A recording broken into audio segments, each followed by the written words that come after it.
Welcome to my channel.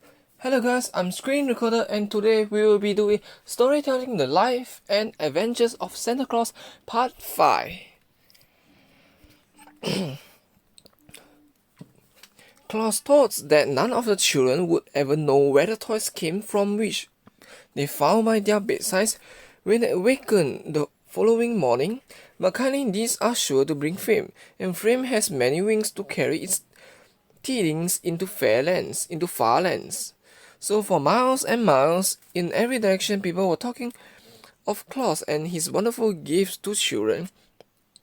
The sweet generousness of his work caused a few selfish folk to sneer, but even these were forced to admit their respect for a man so gentle nature that he loved to devote his life to pleasing the lifeless little ones of his race. Therefore, the inhabitants of every city and village had been eagerly watching the coming of Claus, and remarkable stories of his beautiful playthings were told the children to keep them patient and contented. When, on the morning following the first trip of Claus with his deer, the little ones came running to their parents with the pretty toys they had found, and asked for whence they came. There was but one reply to the question. "The good Claus must have been here, my darlings, for his are the only toys in all the world." "But how did he get in?" asked the children. At this the fathers shook their heads, being themselves unable to understand how Claus had gained admittance to their homes, but the mothers, watching the glad faces of their dear ones, whispered that the good Claus was no mortal man, but and surely a saint. And they piously blessed his name for the happiness he had bestowed upon their children. "Earth-stained," said one, with bowed head, "has no need to unlock doors if it pleases him to enter our homes." And afterward, when a child was naughty or disobedience, his mother would say, "You must pray to the good Santa Claus for forgiveness. He does not like naughty children, and unless you repent, he will bring you no more pretty toys." But Santa Claus himself would not have approved this speech. He brought toys to the children because they were little and helpless, and because he loved them. He knew that the best of children were sometimes naughty, and that the naughty ones were often good. It is the way with children the world over, and he would not have changed their natures had he possessed the power to do so. And that is how our Claus became Santa Claus. It is possible for any man by good deeds to enshrine himself as a saint in the hearts of the people. The day that broke as Claus returned from his night ride with Glosy and Flosy, brought to him a new trouble. Will Nook, the chief guardian of the deer, came to him, surly and ill-tempered, to complain that he had kept Glosy and Flosy beyond daybreak in opposition to his orders. "Yet it could not have been very long after daybreak," said Claus.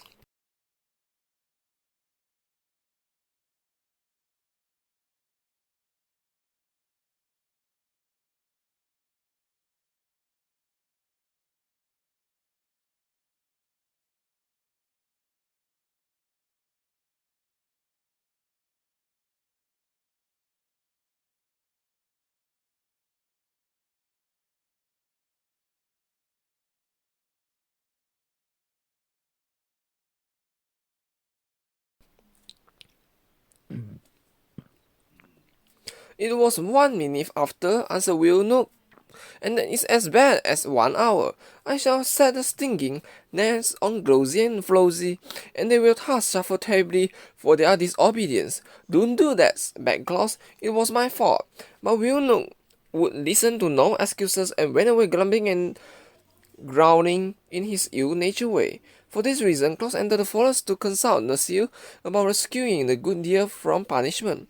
To his delight, he found his old friend, the master woodsman, seated in a circle of nymphs, and listened to the story of the night journey to the children and of the great assistance the deer had been to Claus by drawing his track over the frozen snow. "I do not wish my friends to be punished if I can save them," said the toy maker. When he had finished the relation, they were only 1 minute late, and they ran swifter than a bird flies to get home before daybreak. Egg stroked his beard thoughtfully a moment, and then sent for the prince of the Nooks, who rules all his people in Bursey, and also the queen of the fairies and the prince of the Ryers. When all had assembled, Claus told his story again and X's command, and then the master addressed the prince of the Nooks, saying, "The good work that Claus is doing among mankind deserves the support of every honest immortal. Already he is called a saint in some of the town, and before long the name of Santa Claus will be lovingly known in every home that is blessed with children. Moreover, he is the son of our forest, so we owe him our encouragement. You, ruler of the Nooks, have known him these many years. Am I not right in saying he deserves our friendship?" The prince, crooked and sour with visage, as all Nooks are, looked only upon the dead leaf at his feet and muttered, "You are the master woodsman of the world." X smiled, but continued in soft tones, "It seems that the deer which are gathered by your people can be of great assistance to Claus, and as they seem willing to draw his stake, I beg you will permit him to use their services whenever he pleases." The prince did not reply, but tapped the clear point of his sandal with the tip of his spear, as if in thoughts. Then the fairy queen spoke to him in this way: "If you consent to act request, I will see that no harm comes to your deer while they are away from the forest." And the prince of the Ryers added, "For my part, I will allow to every deer that assists Claus the privilege to eating my castle plants, which give strength, and my ground plants, which give freshness of food, and my marble plants, which give long life." And the queen of nymphs said, "The deer which draw the snake of Claus will be permitted to bath in the forest pool of Nars, which will give them sleek coats and wonderful beauty." The prince of the Nooks, hearing these promises, shifted uneasily on his seat, for in his heart he hated to refuse a request of his fellow immortals, although they were asking an unusual favor at his hands, and the Nooks are unaccustomed to granting favors of any kind. Finally, he turned to his servants and said, "Call Will Nook." When surely Will came and heard the demands of the immortals, he protested loudly against granting them. "Deer are deer," said he, "and nothing but deer. Were they horses, it would be right to harness them like horses. But no one harnesses deer because they are free, wild creatures owing no service of any sort of mankind. It would degrade my dear to labor for Claus, who is only a man in spite of the friendship lavished on him by the immortals." "You have heard," said the Prince of Egg. "There is truth in what Will says." "Call Glosy and Flosy," returned the master. The deer were brought to the conference, and Egg asked them if they objected to drawing the stag for Claus. "No, indeed," replied Glosy. "We enjoy the trip very much, and we try to get home by daybreak," added Flosy, but were unfortunately a minute too late. "A minute lost at daybreak doesn't matter," said Egg. "You are forgiven for that delay, provided it doesn't happen again," said the Prince of Nooks sternly. "And we will permit them to make another journey with me?"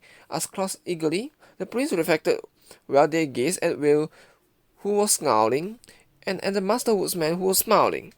Then he stood up and addressed the company as follows.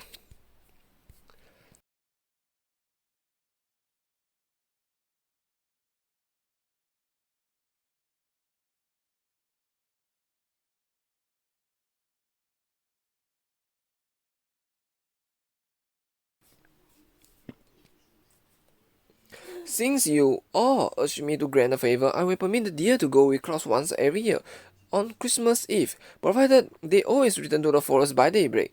He may select any number he pleases, up to 10, to draw his stakes, and those shall be known among us as reindeer, to distinguish them from the others. And they shall bath in the pool of Nars, and eat the castle and ground and marble plants, and shall be under the especial protection of the fairy queen. And now is scouting will Nook, for my word shall be obeyed." He hobbled quickly away through the trees to avoid the thanks of Claus and the approval of the other immortals, and Will, looking as close as ever, followed him. But Egg was satisfied, knowing that he could rely on the promise on the prince, however grudgingly given, and Rosie and Flossie ran home, kicking up their heels delightedly at every step. When it's Christmas Eve, Claus asked the master. In about 10 days, he replied. Then I cannot use the deer this year, said Claus thoughtfully, for I shall not have enough time to make my shack full of toys. The Screw Prince foresaw that, responded I, and therefore named Christmas Eve as the day you might use the deer, knowing it would cause you to lose an entire year. If I only had the toys the Ogres stole from me, said Claus sadly, I could easily fill my sack for the children. Where are they? Asked the master. I do not know, replied Claus, but the wicked Ogres probably hid them in the mountains. I turned to the fairy queen. Can you find them? He asked. I will try, she replied brightly. Then Claus went back to the Laughing Valley to work as hard as he could, and a band of fairies immediately flew to the mountains that had been haunted by the ogres and began a search for the stolen toys.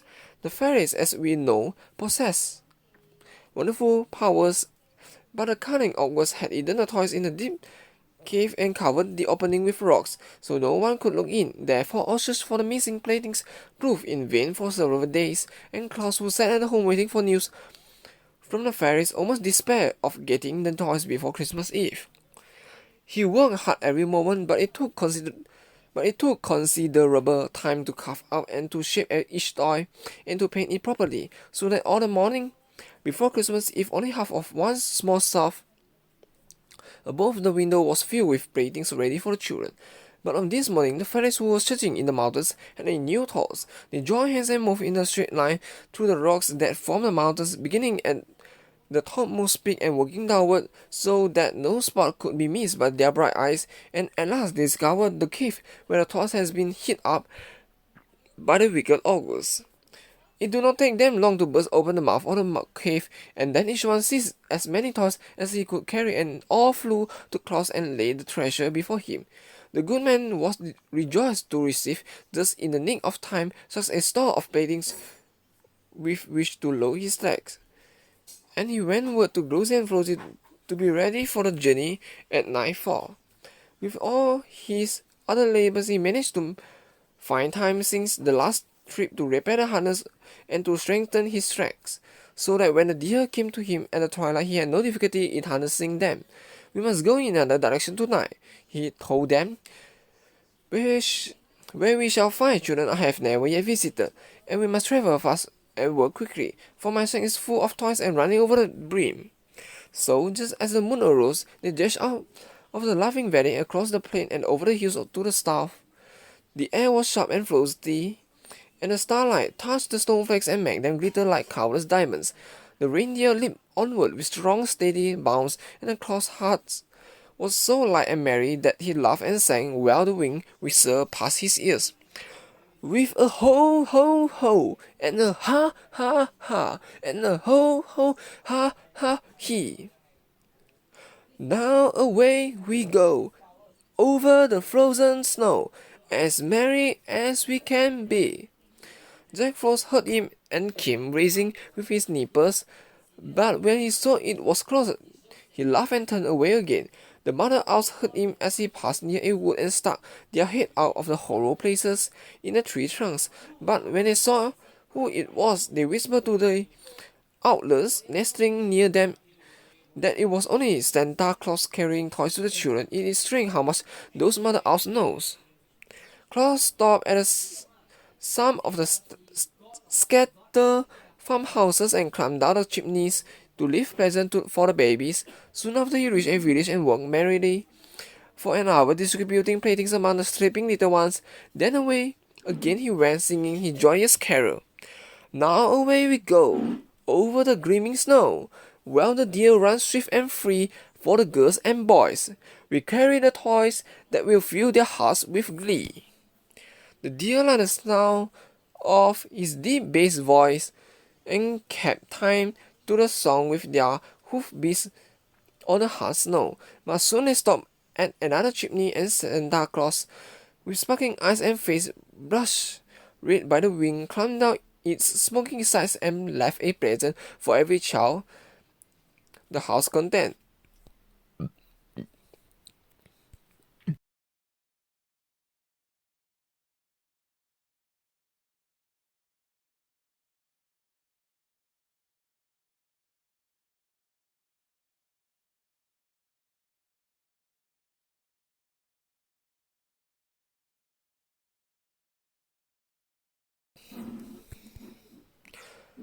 It was a merry, happy night. Swiftly the deer ran, and busily their driver worked to scatter his gift among the sleeping children. But the sack was empty at last, and the stag headed homeward. And now again the race with daybreak began. Glosy and Flosy had no mind to be rebuked a second time for tardiness, so they fled with a swiftness that enabled them to pass the gill on which the frost-king rode, and soon broke them to the Laughing Valley. It is true, when Claus released his steeds from their harness, the instant sky was streaked with grey, but Glosy and Flosy were deep in the forest before day fairly broke. Claus was so weary with his night's work that he threw himself upon his bed and fell into a deep slumber. And while he slept, the Christmas sun appeared in the sky and shone upon hundreds of happy homes, when a sound of childish laughter proclaimed that Santa Claus had made them a visit. God bless him! It was his first Christmas Eve, and for hundreds of years since then, he was nobly fulfilled his mission to bring happiness to the hearts of little children.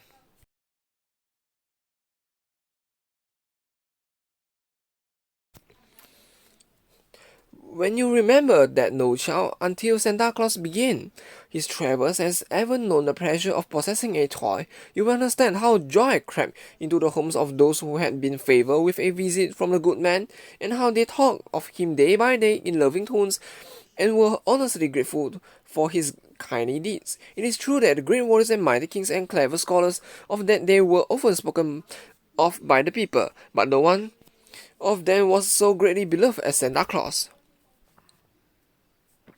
because none other was so unselfish as to devote himself to making others happy. For a generous deed lived longer than a great battle or a king's decree of a scholar's essay, because it spread and lived its mark on all nature and endures through many generations. The bargain made with the Nook's prince changed the plans of Claus for all future time, for being able to use the reindeer on but one night of each year.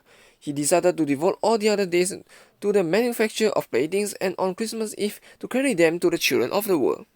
But a year's work would, he knew, result in a vast accumulation of toys, so he resolved to build a new sled that would be larger and stronger and better fitted for a swift travel than the old and clumsy one.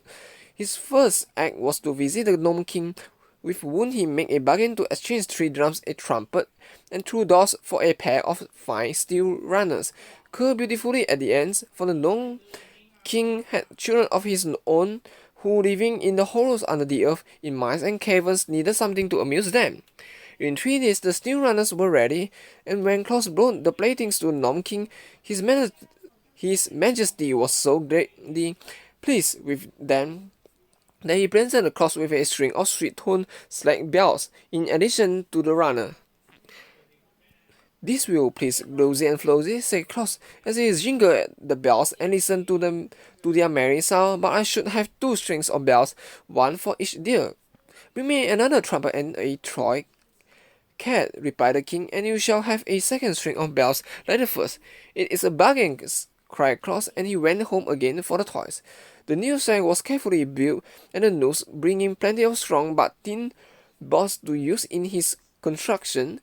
Claus made a high-riding dashboard to keep off the snow cast behind by the fleet hoofs of the deer, and he made high sides to the platform so that many toys could be carried, and finally he mounted the sled upon the slender steel runners made by the Gnome King. It was certainly a handsome sled, and big and roomy. Claus painted it in a bright colours, although no one was likely to see it during his midnight journeys, and when all was finished he sent for Glosy and Flosy to come and look at it. They did admire the sled, but gravely declared it was too big and heavy for them to draw. "We might pull it over the snow, to be sure," said Glosy, "but we would not pull it fast enough to enable us to visit the far-away cities and villages and return the forest by daybreak.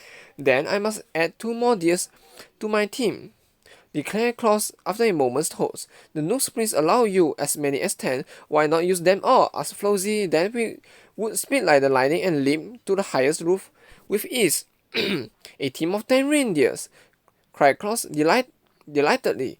"They will be splendid. Please return to the forest at once and select 8 other deers as like yourself as possible, and you must all eat the casey plants to become strong, and of the grow plants to become free of fruit. to become fit of food, and of the marble plant that you may live long to accompany me on my journey. Likewise, it will be well for you to bathe in the pool of Nars, which the lovely Queen Zili declares will render you very beautiful. Should you perform these duties faithfully, there is no doubt that on next Christmas Eve, my 10 reindeer will be the most powerful and beautiful steeds the world has ever seen.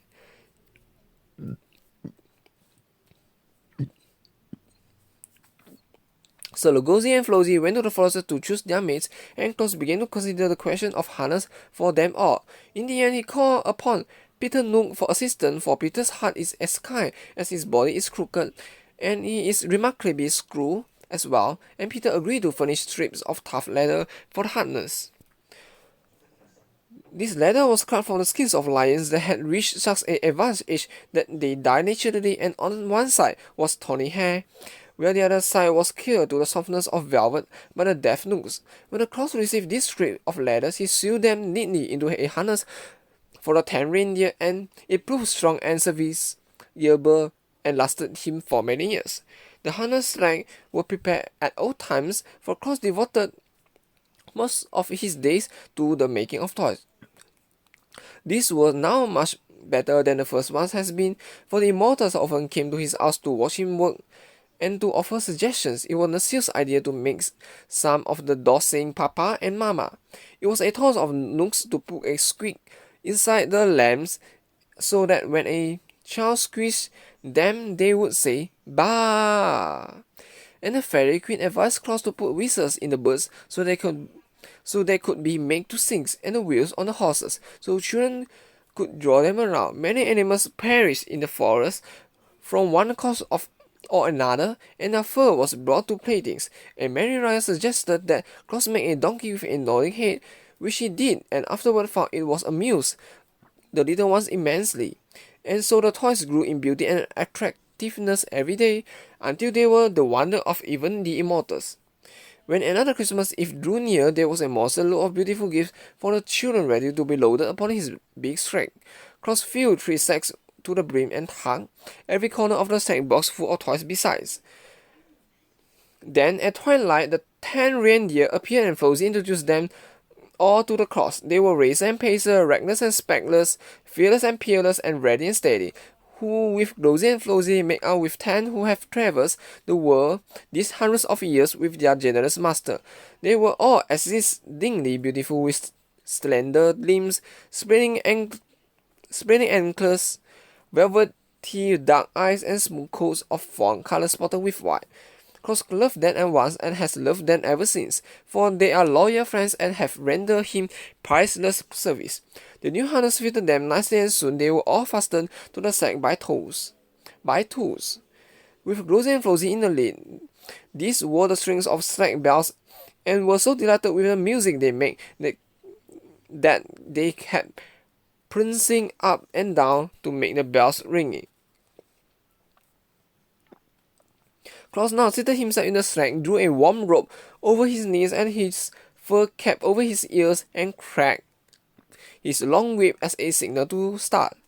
Instantly the 10 leaped forward and whirled away like the wind, while Jolly Claus laughed gleefully to see them run and shouted a song in his big, hearty voice. With a ho ho ho, and a ha ha ha, and a ho ho ha ha he. Now away we go, over the frozen snow, as merry as we can be. There are many joys in our load of toys, as many as a child will know. We'll scatter them wide, on our well-night ride, over the crisp and sparkling snow. Now it was on this same Christmas Eve that little Margaret and his brother Dick and her cousin Ned and Sarah, who were visiting at Margaret's house, came in from making a snowman with their clothes damp, their mittens dripping, and their shoes and stockings wet through and through. They were not scolded, for Margaret's mother knew the snow was melting, but they were sent early to bed, that their clothes might be hung over chairs to dry. The shoes were placed on the red tiles of the hearth, where the heat from the hot embers would strike them, and the stockings were carefully hung in a row by the chimney directly over the fireplace. That was the reason Santa Claus noticed them when he came down the chimney that night, and all the household were fast asleep. He was in a tremendous hurry, and seeing the stockings all belonged to the children, he quickly stuffed his toys into them and dashed up to the chimney again, appearing to the roof so suddenly that the reindeer were astonished with his agility. "I wish they would all hang up their stockings," he told as he drove to the next chimney. "It would save me a lot of time, and I could then visit more children before daybreak." When Margaret and Dick and Ned and Sarah jumped out of the bed next morning and ran downstairs to get their stockings from the fireplace, they were filled with delight to find the toys from Santa Claus inside them. In fact, I think they found more presents in their stockings than other children of the city had received, for Santa Claus was in a hurry and did not stop to count the toys.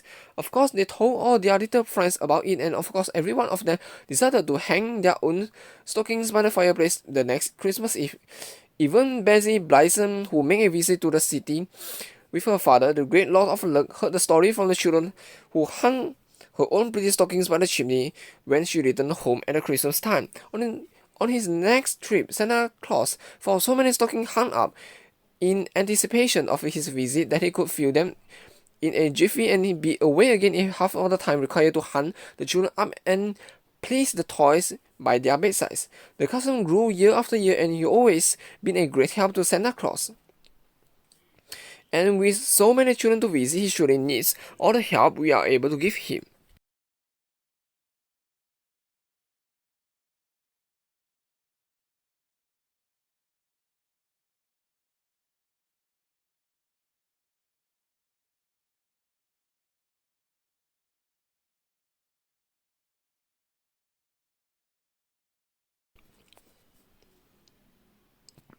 Claus had always kept his promise to the gnomes by returning to the Laughing Valley by daybreak, but only the swiftness of his reindeer has enabled him to do this, for he travels over all the world.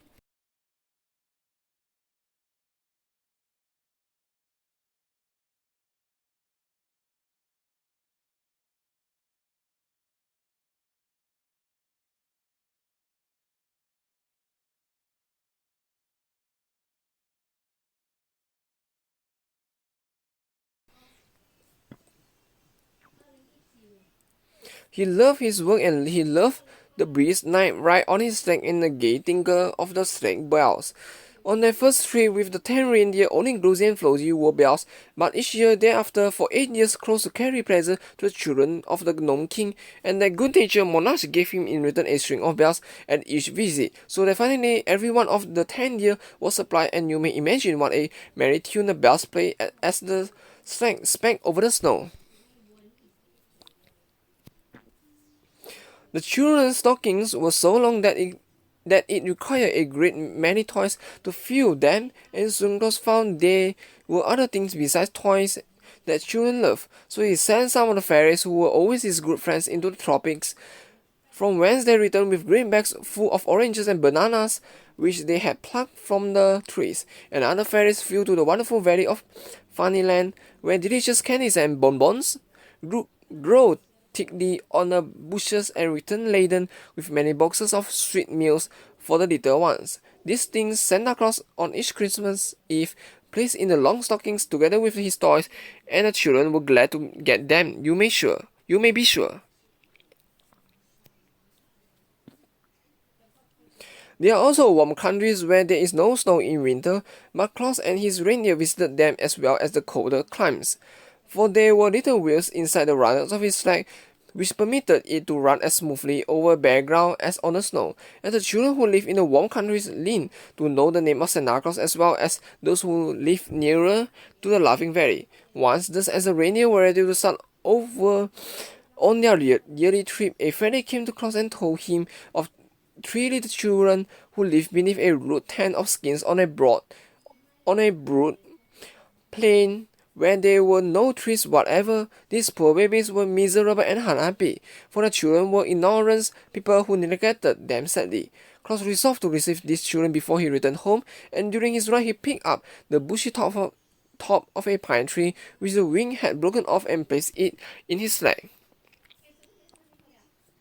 It was nearly morning when the deer stopped before the lonely tent of skins where the poor children lay asleep. Claus at once planted the bit of pine tree in the sand and stuck many candles on the branches. Then he hung some of his prettiest toys on the tree, as well as several bags of candies. It did not take long to do all this, for Santa Claus works quickly, and when all was ready, he lighted the candles and, thrusting his head in at the opening of the tent, he shouted, "Merry Christmas, little ones!" With that, he leaped into his sack and was out of sight before the children, rubbing the sleep from their eyes, could come out to see who had called them. You can imagine the wonder and joy of those little ones who had never in their lives known a real pleasure before. When they saw the tree sparkling with lights that shone brilliant in the grey dawn and hung with toys enough to make them happy for years to come, they joined hands and danced around the tree, shouting and laughing until they were obliged to pause for breath. And their parents also came out to look and wonder, and thereafter had more respect and consideration for the children, since Santa Claus had honored them with such beautiful gift. The idea of Christmas tree pleased Claus, and so the following year he carried many of them in the sacks and set them up in the homes of poor people who seldom saw trees, and placed candles and toys on the branches. Of course, he could not carry enough trees in one load of all who wanted them, but in some homes the fathers were able to get trees and have them all ready for Santa Claus when he arrived. And all this, the good Claus always decorated as prettily as possible and hung with toys enough for all the children who came to see the tree lighted. These novel ideas and generous manner in which they were carried out make the children long for that one night in the year when their friend Santa Claus should visit them, and as such anticipation is very pleasant and comforting. The little ones gleaned much happiness by wondering what would happen when Santa Claus next arrived. Perhaps you remember that stern Baron Braun, maybe, who once drove Claus from his castle and forbade him to visit his children. Well, many years afterward, when the old Baron was dead, his son grew in his palace. The new Baron Braun came to the house of Claus with his train of knights and pages and henchmen, and, dismounting from his charger, bare his head humbly before the friend of children. "My father did not know your goodness and worth," he said, and therefore threatened to hang you from the castle walls. "But I have children of my own who long for a visit from Santa Claus, and I have come to beg you that you will favor them hereafter as you do other children." Claus was pleased with this speech, for Castle Braun was the only place he had never visited, and he gladly promised to bring presents to Baron's children the next Christmas Eve.